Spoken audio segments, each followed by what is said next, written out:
Brought you by Meghdoot herbal. Meghdoot सतरीठा shampoo ये hair fall को कम करे, डैंड्रफ को रोके और दे आपके बालों को भरपूर मजबूती। मेघदूत सतरीठा शैम्पू।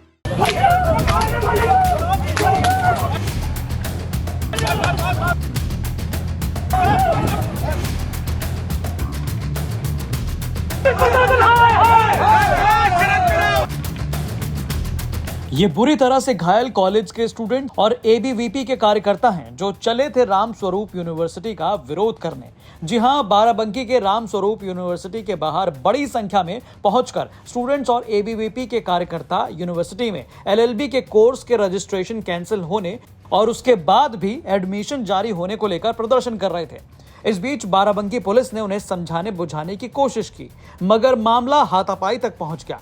बस फिर क्या, एक लाइन से पुलिस ने लाठियां उठाई। उसके बाद तो वो तब तक नहीं रुके जब तक कि धरना दे रही भीड़ तितर बितर नहीं हुई।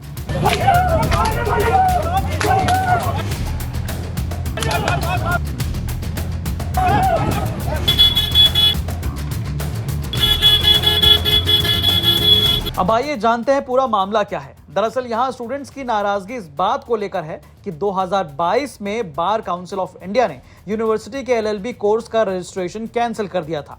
स्टूडेंट्स का आरोप है कि इसके बाद भी यूनिवर्सिटी लगातार एलएलबी कोर्स में नए एडमिशन ले रही है। इसी को लेकर 1 सितंबर को एबीवीपी के कार्यकर्ता यूनिवर्सिटी के स्टूडेंट्स के साथ प्रदर्शन करने पहुंचे। फिर वहां प्रदर्शन कर रहे स्टूडेंट्स पर पुलिस ने लाठीचार्ज कर दिया। मामला इतना बिगड़ गया कि कई स्टूडेंट्स को गंभीर चोटें आईं। इन्हें बाराबंकी के जिला चिकित्सालय में भर्ती कराया गया। इस लाठीचार्ज के बाद यूपी सरकार के मंत्री सतीश शर्मा ने पीड़ित स्टूडेंट से मुलाकात की। स्टूडेंट्स का आरोप है कि वो अपने भविष्य के साथ हो रहे खिलवाड़ पर यूनिवर्सिटी प्रशासन से जवाब मांग रहे थे, शांतिपूर्ण प्रदर्शन कर रहे थे, लेकिन बाराबंकी पुलिस ने लाठीचार्ज कर दिया। लोग राम स्वरूप में शांतिपूर्वक धरना प्रदर्शन हम लोग कर रहे थे। वीसी की तानाशाही के उपलक्ष्य में हम लोग, ये होता क्या है, वहाँ के प्रशासन के द्वारा खुद ही गुंडे बुलाए जाते हैं, जैसा कि वीडियो में आप देख सकते हैं। फिर क्या होता है, पुलिस वाले ही लाठी देते हैं और फिर हमारे कार्यकर्ताओं को मारा जाता है। उसके बाद हमारे कार्यकर्ताओं को गुंडे भी मारते हैं, फिर पुलिस प्रशासन के द्वारा भी मारा जाता है, जैसा कि आप लोग वीडियो में आपने देखा होगा। लगभग 25 छात्र हमारे घायल हुए। जिस प्रकार से मारा गया है, ऐसा लगता है हम लोग आतंकवादी। वजह तो समझ में नहीं आ रही है।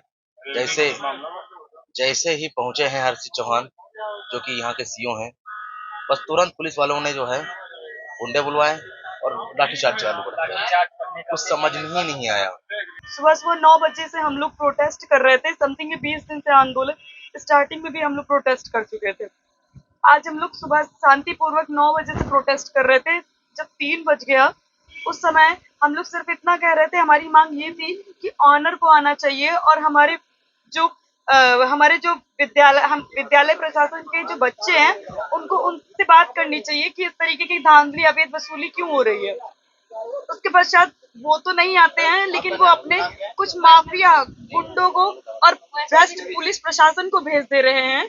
और वो पुलिस प्रशासन आ करके हम लोग समझाते हैं कि हम लोगों को ऑनर या रजिस्ट्रार मैम से बात करना है, पंकज जायसवाल से बात करना है। वो उनको नहीं भेजते हैं, 9 माफिया गुंडों को भेजते हैं और वो गुंडे आकर के हम लोगों पे बोलते हैं कि हम लोग अभिभावक हैं। वहां पे बच्चों से अवैध वसूली की जा रही है। अगर बाई चांस बच्चे की फीस 120 रुपए का बच गई है देने को, जो फीस, तो उसके फाइन के तौर पे 5000 के करीब उनसे रुपए लिए जा रहे हैं। और वहाँ पे लॉ की जो डिग्री है वो 3 साल पहले ही उसकी मान्यता खत्म हो चुकी है, लेकिन वो बच्चों को लॉ की डिग्री, फर्जी लॉ की डिग्रियां दे रहे हैं। स्टूडेंट्स और एबीवीपी कार्यकर्ता पर लाठीचार्ज की घटना के बाद जब डीएम और एसपी अस्पताल में स्टूडेंट्स को देखने गए तो वहां पर एबीवीपी कार्यकर्ताओं और बाकी स्टूडेंट्स का गुस्सा फूट पड़ा। वहां हंगामा और नारेबाजी ऐसी हुई कि घायल स्टूडेंट्स को देखने पहुंचे डीएम एसपी को अस्पताल के अंदर ही नहीं जाने दिया।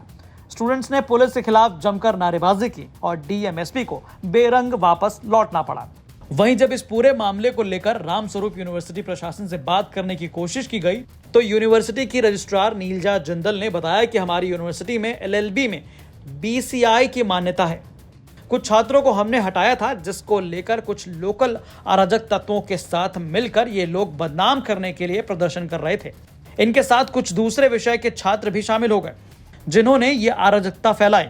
हम इस घटना की कठोर निंदा करते हैं।